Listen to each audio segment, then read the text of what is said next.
हाय guys, welcome again Chaudhary competition classes. तो Indian air force का जो सेकंड इनटेक है 2021 का सेकंड फेज उसका चल रहा है। तो आज तीसरा दिन है। तो आज हम बात करेंगे कुल मिलाकर कितने कैंडिडेट को मेडिकल के लिए सेलेक्ट किया गया है और एसआरटी में कुल मिलाकर कितने कैंडिडेट आउट हुए हैं और जीडी टॉपिक क्या है। और वहीं देखा जाए तो आपका पुशअप में कितनी देर होल्ड करा रहे हैं, तो कदम ताल का क्या सीन है, स्क्वाट्स पुशअप, इन सभी पर डिस्कस करेंगे। देखिए मेनली एक्सप्लेन करेंगे। तो जो आपको बात बताई जा रही थी कितनी देर होल्ड करा रहे हैं और आपका पीएफटी में बहुत सारे कैंडिडेट आउट हो रहे हैं, तो उस पर भी हम बात करेंगे। तो इससे पहले क्या है कि जो भी कोई कैंडिडेट अपना रिव्यू शेयर करना चाहता है, मैं डिस्क्रिप्शन में अपना व्हाट्सएप नंबर दे दूंगा, वहाँ से अपना रिव्यू शेयर कर सकते हो। तो आज मॉर्निंग में मेरी इनसे बात हुई थी, तो आप यहाँ से देख सकते हैं इनका जो सेकंड फेज़ है अर्थात क्लियर हो चुका है। तो सबसे पहले कॉन्ग्रेचुलेसन, इन्होंने अपना सेकंड फेज़ क्लियर कर लिया। इनका जो मेडिकल होना है 6 फरवरी को इनका मेडिकल होना है और कानपुर में ही इनका मेडिकल है। तो क्या है कि इन्होंने बताया 190 की रिपोर्टिंग थी, जैसा कि 11 जनवरी को भी आपकी कानपुर पर आपका 190 की रिपोर्टिंग थी। उसमें से 2 से 3 कैंडिडेट क्या था कि एब्सेंट थे और मॉर्निंग में सुबह 5:30 बजे एंट्री आपकी वहाँ प्रारंभ हो गई थी। कुछ फॉर्म फिल करवाए गए और उसके बाद पीएफटी हुआ था। तो आपके 190 ने वहाँ रिपोर्टिंग किया, 190 कैंडिडेट को वहाँ बुलाया गया था, लेकिन उसमें से 2 से 3 कैंडिडेट क्या था कि एब्सेंट थे। और सुबह जैसा कि आपका जो सेकंड फेज़ का एडमिट कार्ड है उस पर भी टाइम मेंशन किया गया है कि आपको इतने टाइम पर वहाँ रिपोर्टिंग करना है। तो सेकंड फेज़ के लिए कुछ फॉर्म फिल करवाए गए, तो उसके पश्चात इनका पीएफटी प्रारंभ हुआ। तो पीएफटी में सबसे पहले कदमताल ही कराया गया है, जहाँ से आप देख सकते हैं। जैसा कि इस बार आपका रनिंग नहीं कराई जा रही है, कि केवल इसका एक ही कारण है, वो है कोरोना वायरस।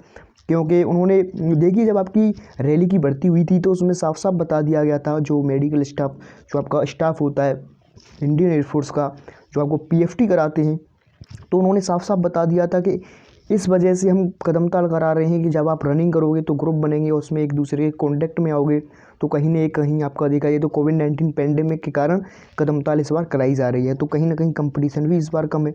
आपका देखा जाए तो पीएफटी में कदमताल 50 कराया जा रहा है। और मैंने एक रिकॉर्डिंग भी सुनाई थी कल आपको, जिस तरीके से उन्होंने बताया था आपका कदमताल लिया जा रहा है।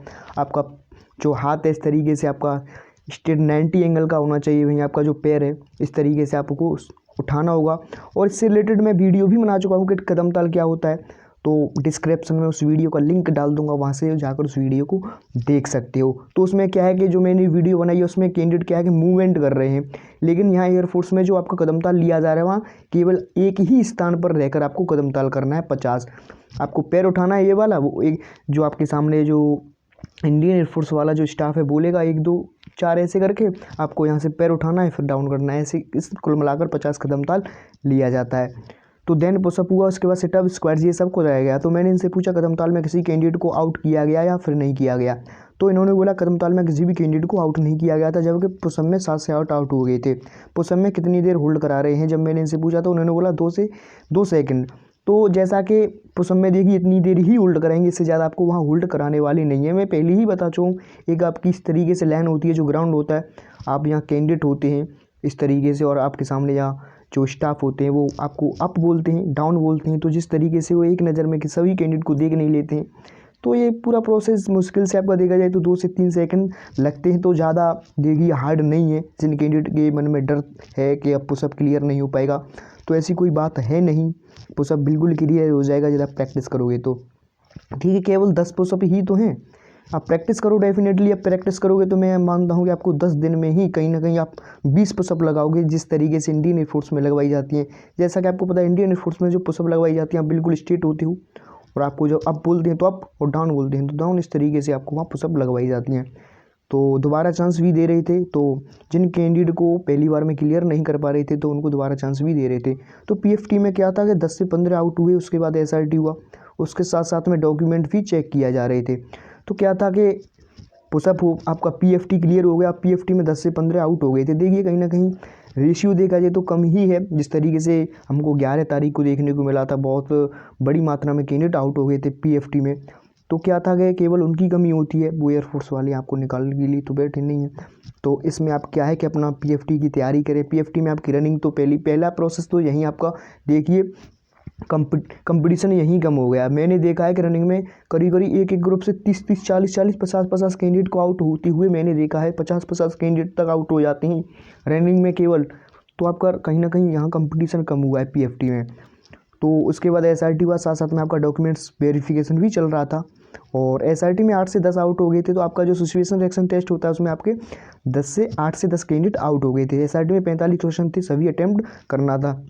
तो क्या था कि जो SRT आपका टेस्ट होता है जिसमें आपका 30 मिनट दिए होते हैं, आपको 45 क्वेश्चन करने पड़ते हैं।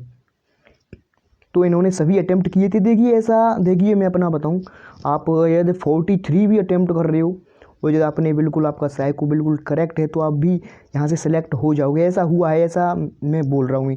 इससे पहले भी 40 अटेम्प्ट किए थे कैंडिडेट ने, उसका भी सिलेक्शन हो गया था रैली की भर्ती वाला। तो और ऐसे कई उदाहरण मिल जाएंगे। और जिन्होंने अपना SRT क्लियर किया है तो कुछ ना कुछ उसमें से ऐसे कैंडिडेट भी रहे होंगे जिन्होंने 2 से 3 तो छूट गए होंगे। आप बिल्कुल देखिए तुक्का ना लगाएं, आपको 45 क्वेश्चन करने पड़ते हैं। तो आई थिंक जब आप उनको रीड करोगे तो एक बार में आपके समझ में सब कुछ आ जाएगा। और आई थिंक आपको 45 क्वेश्चन आप 30 मिनट में कर लोगे आराम से। इसमें 5 से 6 क्वेश्चन रीजनिंग के भी पूछे जाते हैं। आप यहाँ से देख सकते हैं रीजनिंग के 5 से 6 क्वेश्चन पूछे थे।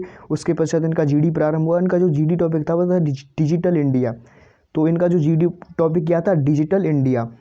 तो दूसरे ग्रुप का जो GD टॉपिक पूछा गया था फायर क्रैकर्स को एजुकेशन। देखिए कहीं ना कहीं ये फायर क्रैकर्स आपका को एजुकेशन ये रैली की भर्ती में भी पूछे गए थे। और डिजिटल वाला भी रैली का जब हुआ था तो उसमें पूछे गए थे। तभी तो मैं बोलता हूँ देखिए कहीं ना कहीं आपके लिए वीडियो बेनिफिट करने वाली है। जो कैंडिडेट क्या है कि आगे आने वाले समय में अपना सेकंड फेज देने जा रहे हैं तो उनको एक पहले से आइडिया हो जाता है। यदि आप इसकी पहले से प्रैक्टिस करोगे तो वहाँ कहीं ना कहीं आप परफेक्ट ज़्यादा बोल पाओगे। GD में हमारे ग्रुप से 5 आउट हो गए थे। तो GD में क्या था कि 15 ग्रुप का आपका कहीं ना कहीं 15 कैंडिडेट एक ग्रुप में होते हैं। तो इनके ग्रुप से 5 कैंडिडेट आउट हो गए थे। GD में ओवरऑल 50 आउट हुए होंगे। तो उन्होंने बोला है कि GD में 50 आउट हुए होंगे। तो आप यहाँ से देख सकते हैं जो रेशियो जिस तरीके से चल रहा है उसी तरीका का देखने को मिल रहा है अभी तक देखा जाए तो GD में। और आपका लास्ट जब मैंने इनसे पूछा कि लास्ट में कुल मिलाकर कितने कैंडिडेट बचे थे तो इन्होंने बोला 120 कैंडिडेट लास्ट में जाकर बचे थे। अब इनका मेडिकल 7 फरवरी को होना है, 6 और 7 फरवरी को इनका मेडिकल है।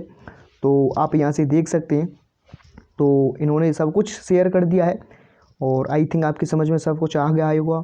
और आप यहाँ से देख सकते हैं जिनका जो GD टॉपिक है वो भी रिपीट हो रहा है। को एजुकेशन, फायर क्रैकर्स, आपका डिजिटल इंडिया, वुमेन एम्पावरमेंट, आपका कोविड-19 पेंडेमिक और आपका कहीं ना कहीं कंप्यूटर वाला। और आपका देखा जाए तो जितने भी GD टॉपिक वहाँ पूछे जा रहे हैं आपका, तो उन GD टॉपिकों को एक बार अवश्य तैयार कर जाएं जिससे कि आपको ही वहाँ बेनिफिट होने वाला है। और GD में क्या है कि आप फिश मार्केट बनाने की कोशिश ना करें। देखिए GD में मैं आपको टिप्स दे दूँगा, आप यहाँ से इन टिप्सों को एक बार इससे फॉलो करोगे तो आई थिंक आपका GD क्लियर हो जाएगा।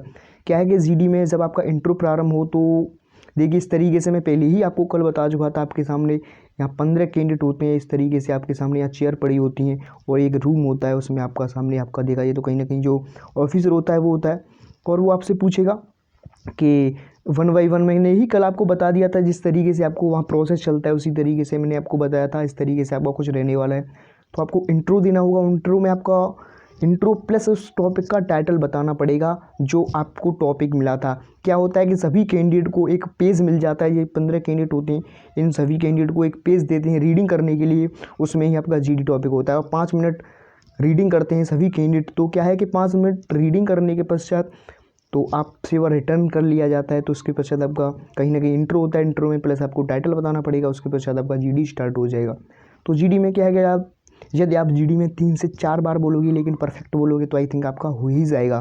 तो रेशियो देखिए सही देखने को मिल रहा है। 190 को बुलाया गया था लेकिन 110 120 वहाँ से फाइनली शॉर्ट लिस्ट कर लिए गए हैं मेडिकल के लिए। तो यही आपको अपडेट देना था। और जो भी कोई कैंडिडेट क्या है अपना रिव्यू शेयर करना चाहता है मैं डिस्क्रिप्शन में व्हाट्सएप नंबर दे दूँगा, वहाँ से अपना रिव्यू शेयर कर सकते हो। थैंक्स, जय हिंद।